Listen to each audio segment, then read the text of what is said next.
Exercise 3 and 4. Legal matter. Get ready. Start. Therefore, it only issued directions to strengthen the investigation by Vigilance Commissioner in paragraph 13 of the said judgment.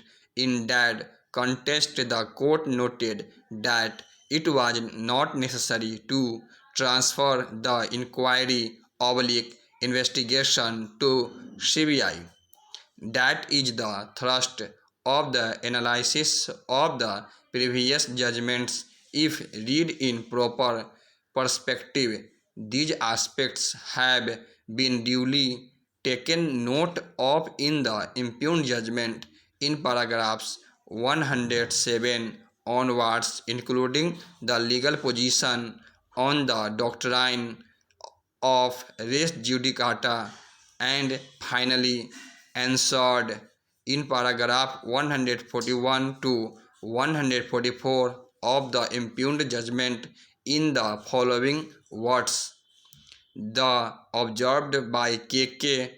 Sasidharan and G.R. Swaminathan, the Vigilant Commission, headed by the Vigilant Commissioner, has extensive powers to curb corruption and initiate action against government servants and servants of public sector undertakings for acceptance of illegal gratification and matters incidental thereto. The State Vigilant Commission might inquire into allegations of corruption against officials of the state government. The State Vigilance Commissioner might also conduct a detailed inquiry to fix the responsibility for the loss of the file containing incriminating materials handed over to the then Chief Secretary by the Principal Director of Income Tax (investigation) on 12/8/2016, and ensure that the guilty are brought to book and appropriate action taken in accordance with law. However, investigation by the Vigilance Department is from the angle of vigilance. The aim is to detect corruption. The power of the Vigilance Commission to investigate would not extend to an inquiry into the modus operandi of the Gutkha Mafia and mode and manner of import from the states, distribution and sale of gutkha and other chewable forms of tobacco, and detection of the sources of supply. Inquiry by the Vigilance Department would not unearth secret storage and manufacturing units, nor would such investigation be able to detect incidents of illegal import, supply and sale, or nab those actually manufacturing, supplying, importing, selling or otherwise dealing with prohibited food item containing tobacco and nicotine such as gutkha. Investigation by a centralized agency like the CBI would be more comprehensive and cover all aspects of the illegal manufacture, import, supply, distribution and sale of banned chewable tobacco items, including the detection of all those involved in such illegal import, manufacture, supply, distribution and sale, as also the detection of corruption and complicity of public servants and oblique or government servants. In this regard, as observed above, there is no conflict between CBI investigation and investigation by the state machinery. Investigation can be carried out more effectively with the CBI and the Vigilance Department working in cooperation. The underground gutkha business is a crime against society which needs to be curbed. We therefore deem it appropriate to direct the CBI to investigate into all aspects of the offence of illegal manufacture, import, supply, distribution, and sale of gutkha and other forms of chewable which are banned in the state of Tamil Nadu by consecutive order passed on the same day.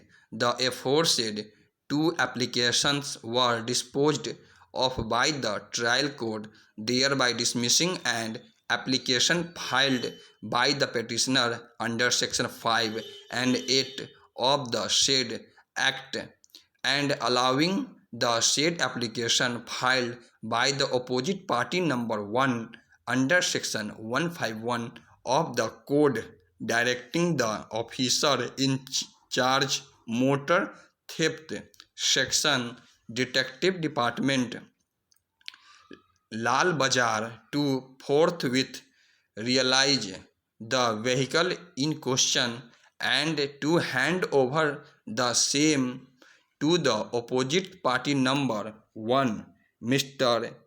Menak Bose, learned advocate appearing on behalf of the petitioner, assailed the impugned order on the ground that once the court finds that there is an extent of a valid arbitration agreement, the court is left with no option but no refer the parties to an arbitration as the provisions contained under section 8 of the said act are mandatory. He further argues that the trial court disposed of the said application filed by the application under section 5 and 8 of the said act on technicalities without advertising itself as to the merit thereof, and further contended that the said order is not sustainable.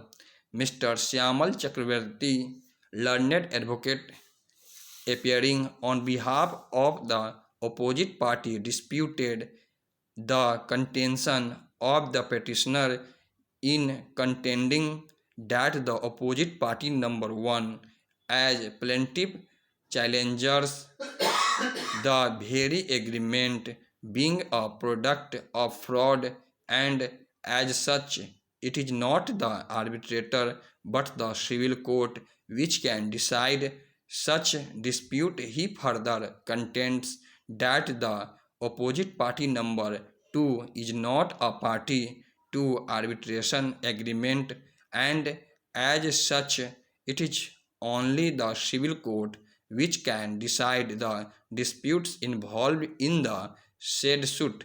He strenuously argued that the person who affirmed and verified the said application on behalf of the petitioner as a constituted attorney and oblique or authorized signatory did not produce any document of his authority, and such as the said application is liable to be dismissed.